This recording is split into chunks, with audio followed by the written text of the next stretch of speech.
Cheat meals. Everybody loves a good cheat meal. I'm guilty. I wanted to talk about productive, unproductive cheat meals, having a healthy or unhealthy relationship with food. I know over the years I have definitely struggled with food addiction. Everybody has a vice, so they say, but it's something you turn to psychologically comfort you when you're stressed out, upset. To me, that's where things delve into the addiction territory, where you need this thing to cope. And food has been that for me in the past. When I'm stressed out, I want to eat. Eating makes me feel good. There are times in my life I've been obese, and I've come back down and got myself in shape, and then I'll get obese again, come back down and get in shape. It's a vicious cycle. And I found that a lot of bodybuilders definitely have unhealthy relationships with food. I see it a lot in this community where people get obsessed with the cheat meals, and to me it's a slippery slope. Sometimes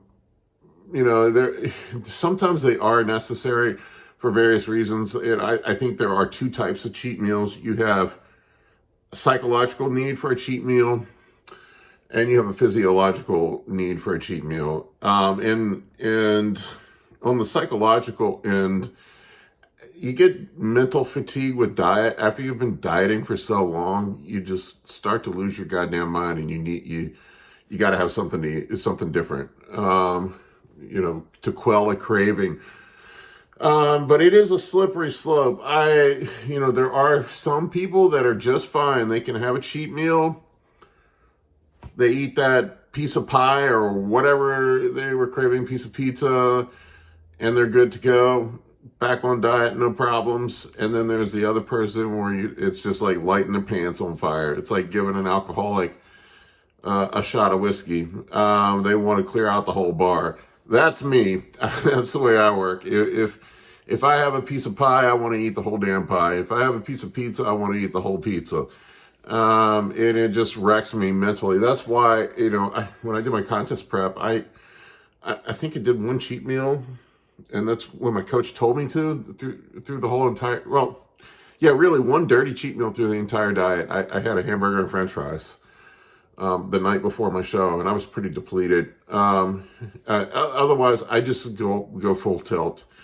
I ate like an asshole after my contest prep, and I know a lot of people do that. And there's different types of cheat meals too. There's dirty and clean cheats. And what I mean by dirty cheat is something that provides really no benefit for bodybuilding purposes. Generally, those meals are high in fat and high in carbohydrates and low in protein. An example of a dirty cheat would be having a cookie, eating a donut, slice of pizza, any processed food, potato chips, things like that really provide no nutritional value that is of use for building muscle and improving conditioning. Those don't help. For me, what I define as a clean cheat would be something that maybe has a little bit more fat, but has the other things that you need for quality carbohydrates, quality protein. An example would be like going out to a nice sushi restaurant and having a bunch of sushi. That's going to be a little more fat than what you probably have. There's going to be some avocado. It's all natural stuff. Another example, I like Mediterranean food. That's a cheat meal that doesn't make me lose my mind, but it also has some nutritional value. Eating some kebabs and rice. It's probably a little more fat than what I normally eat, but that's what I would define as a clean cheat. A steak and a potato, or steak, even mashed potatoes, that would be something that would have a purpose in bodybuilding. But so you have your clean and your dirty cheat. There's also sometimes a physiological need for an off-schedule meal. When you're extremely depleted, you have that need where you may need to fill back up with carbs or fat towards the end of a contest diet. I will tell you this, if you're 2 weeks into your contest diet and you need a cheat meal, you're in a bad spot. You don't need a cheat meal after 2 weeks on a contest diet. You just don't. I don't know what to tell people. I think that's why a lot of people, I saw a bodybuilding show this weekend, a local show. There were some guys that were in shape. There were some guys that had no business being on the stage. They I don't know what the fuck they did with their diet, but they weren't ready to be on the stage. They clearly didn't take it seriously.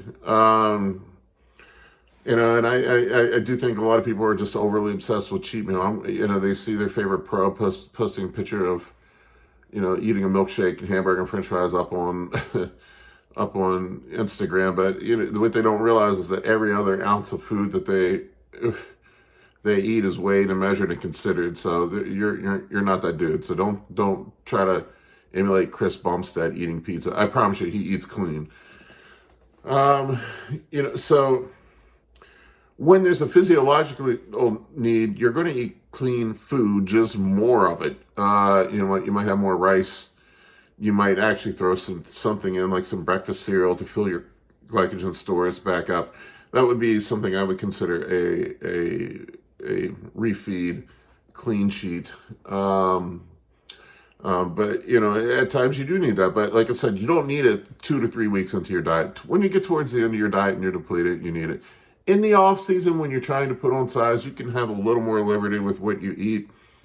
I still don't think there's ever any productive reason to eat cookies, ice cream, potato chips, donuts, a lot of the shit that I see people posting on social media. I love cookies, man. They're my downfall. I'll eat the fuck out of some cookies. I can't just have one. But one cookie, one chocolate chip cookie, like a reasonable sized chocolate chip cookie, is like 500 calories. Who the hell eats one cookie? I don't. I'm going to eat 5 of them. You know, and you know, you think about a pound of fat is 3,500 calories, and, you know, you eat half a pizza or half a dozen cookies, you eat 2,000-3,000 calories in one sitting. That is not productive. Not good for your health.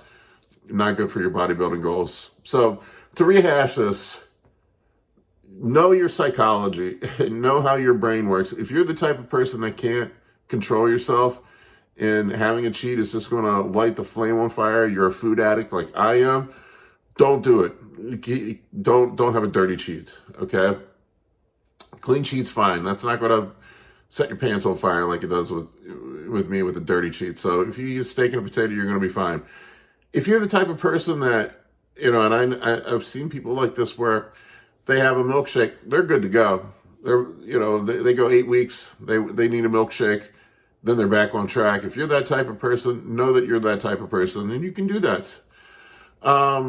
You know, having a good nutritionist or coach you're working with, especially when you're in contest prep, your brain does not work right when you're in contest prep. I can promise you, you're going to think you're depleted when you're not. You can push harder. You can get leaner. You're going to think you need a cheat meal, and you don't need a cheat meal. You need that person in your ear telling you when you need it and when you don't need it. And sometimes you're depleted. I've gotten this too, like where I just push myself too hard and I get too depleted and then I'm being flat because I've pushed myself too hard. You need somebody in your ear telling you it's okay to have that meal. So know who you are, know what you can get away with. Have somebody you can lean on when you're in contest prep. When you're putting on size, you're in a hypertrophy phase. Don't use it as an excuse to eat like an asshole. You know, don't be eating donuts and cookies and potato chips and french fries all the time. It isn't productive. You're just going to make yourself fat. That's not going to build muscle. Anyway, hopefully this helps. Have a great day.